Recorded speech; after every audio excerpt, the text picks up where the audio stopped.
3 méthodes concrètes pour t'aider à perdre du poids rapidement, efficacement. Pas forcément facilement, mais ces méthodes sont simples et si tu les implémentes, tu vas forcément perdre du poids. Donc la première méthode que j'ai envie de te donner, c'est le jeûne intermittent. Pratique le jeûne intermittent.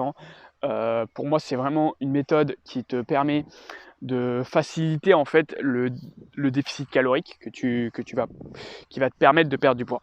Tout simplement parce qu'en limitant le nombre de repas que tu as dans la journée, tu auras tendance à moins manger. Tu n'auras pas un effet de surcompensation extrême qui va te faire manger beaucoup plus en fait. Et donc moi je te conseille de pratiquer le jeûne intermittent, d'autant plus qu'il y a beaucoup d'avantages à le pratiquer. Voilà, ça offre beaucoup d'avantages. Voilà, commence par sauter le petit déjeuner. Donc tu repousses le petit déjeuner, premier repas de la journée à midi, et puis après tu peux te faire un deuxième repas, une petite collation si tu as vraiment faim à 16h, 17h. Et à la fin, voilà, tu prends ton dernier repas à la fin de la journée. Le mieux, voilà, c'est d'avoir 2 repas par jour.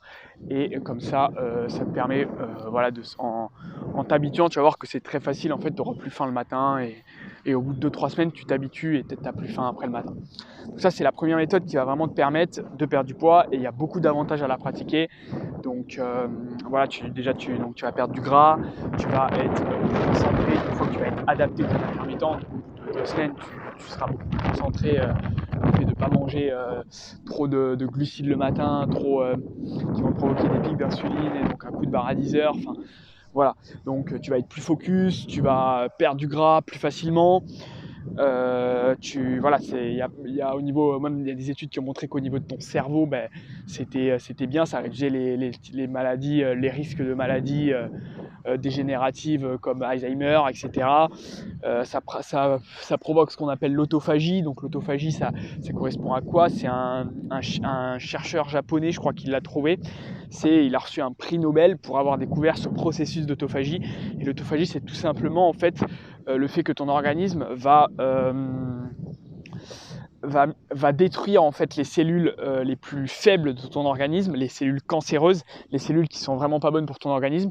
Il va les détruire et il va favoriser le développement et la croissance des cellules qui sont saines et qui sont fortes. Donc il va favoriser leur croissance, leur développement, donc elles vont plus se développer, et il va tuer les cellules mortes. Donc en gros c'est vraiment un processus qui est juste ouf, et qui te permettrait peut-être justement d'être une machine un peu, d'être une machine de guerre et de permettre de vivre plus longtemps sur la durée.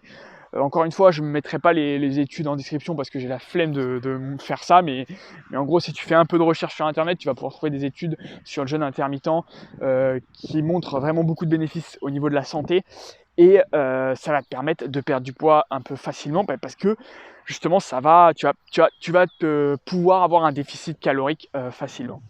Voilà, donc je ferai une vidéo à part sur le jeûne intermittent. Maintenant, je viens à ma deuxième clé. Ma deuxième clé, donc une deuxième méthode qui va te permettre vraiment de perdre du poids, c'est pas forcément facile à implémenter, surtout pour les premiers jours où tu vas le faire. Donc première semaine, deuxième semaine, mais encore une fois, c'est une question d'habitude. Après, une fois que tu es habitué, ça passe. Et c'est vraiment pour moi, le jeûne déjà, ça contribue à avoir cette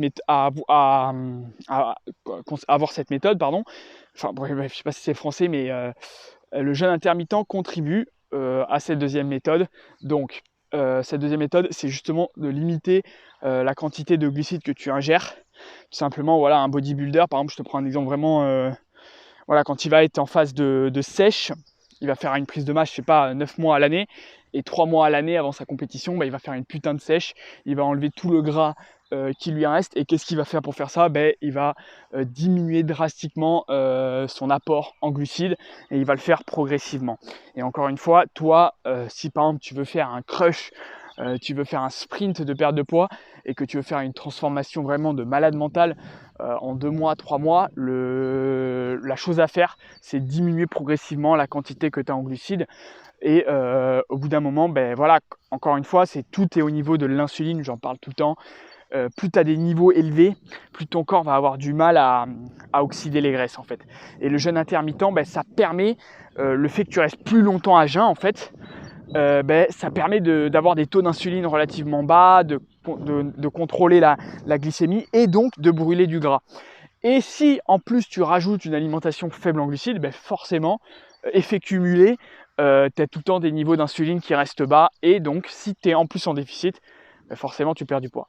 Il y a encore un paramètre à en prendre en compte, c'est que si tu n'es pas en déficit, tu es en surplus calorique, donc tu fais le jeûne intermittent et tu manges faible en glucides, mais tu t'enchaînes 4-5 avocats, tu manges, voilà, un avocat c'est à peu près 300 cales, tu manges beaucoup, très calorique, beaucoup de noix, énormément de... C'est très bon pour la santé, hein, mais si tu en manges trop et que tu en abuses, et que tu es en surplus calorique, forcément tu vas pas perdre de poids, tu vas en prendre.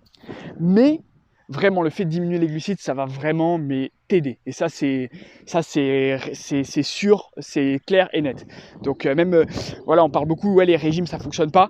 Moi, je t'assure que si tu fais un régime faible en glucides, mais tu es quasiment sûr, disons, voilà, la diète cétogène, la diète paléo, c'est souvent les deux régimes. Pour les avoir testés, je peux te dire que c'est pas forcément les plus faciles. Je trouve que le jeûne intermittent, c'est plus facile à implémenter pour avoir tout testé. Après, c'est mon avis, ça peut paraître plus dur pour certains, je sais pas. Mais pour moi, voilà, diminuer les glucides, c'est ce qui est le plus dur, les diètes cétogènes, tout ça, mais encore une fois, c'est une question d'habitude. Et t'as pas besoin d'aller extrême, c'est-à-dire que tu peux...